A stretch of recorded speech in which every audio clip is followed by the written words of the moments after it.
That's got to be a record for this little studio antenna I've got out here in the front yard.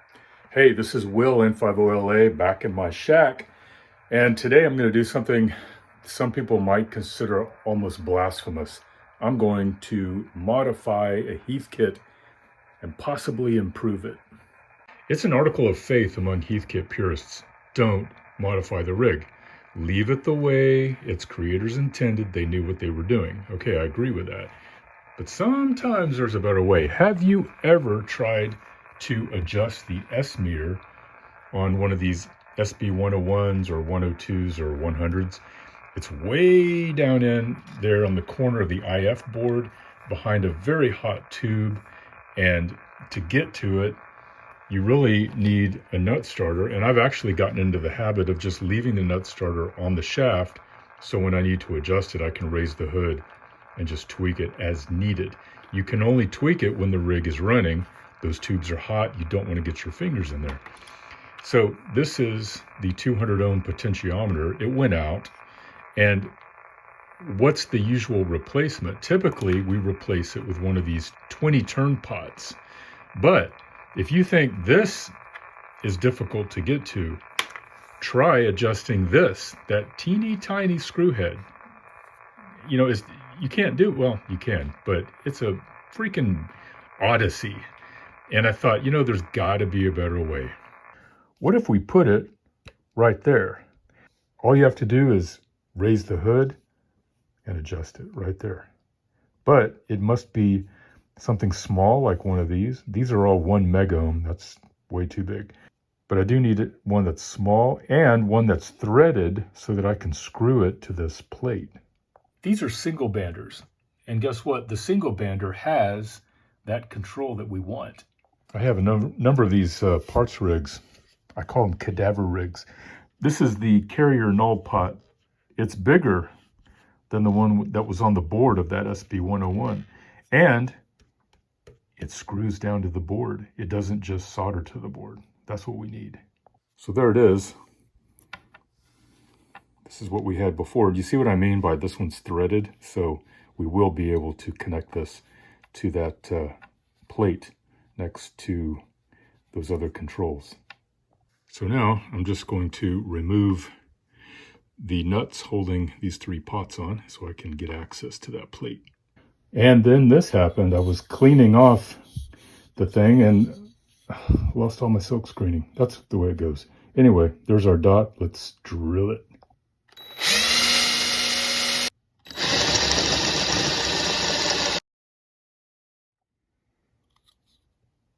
Look at that.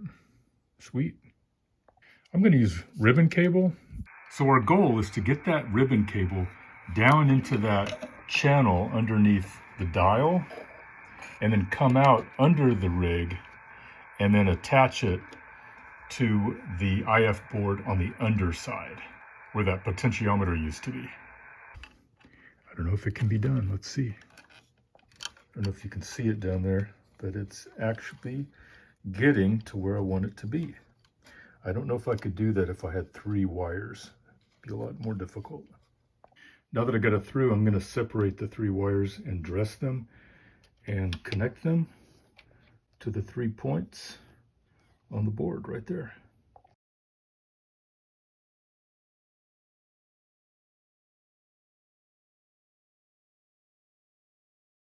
I'm just going to feed it under the mode switch and pull it back up.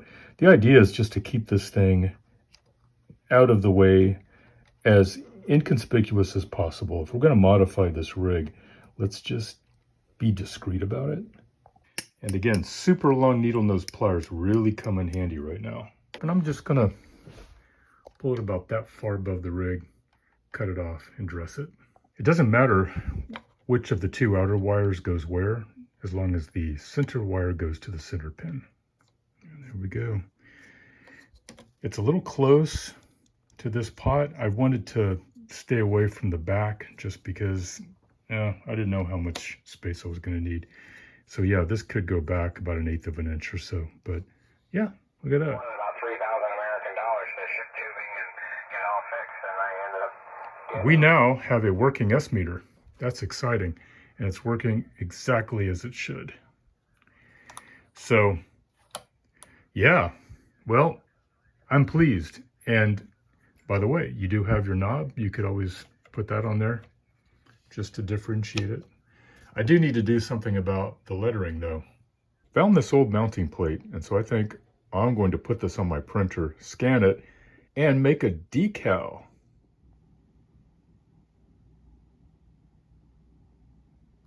This is a decal I made for the back of the HW101 chassis, and along the way I discovered how to create the font, and it's the same font as on that SB101 plate. So I'm just going to use that font and replicate it. And I ran it out on decal paper, and I'd call that a pretty good match. You know how decals work. You cut them out, put them in water, slide the plastic off the paper, and stick it on there. And you know, while it's wet, you have a few seconds to sort of move it around. Once it dries out, it's stuck there.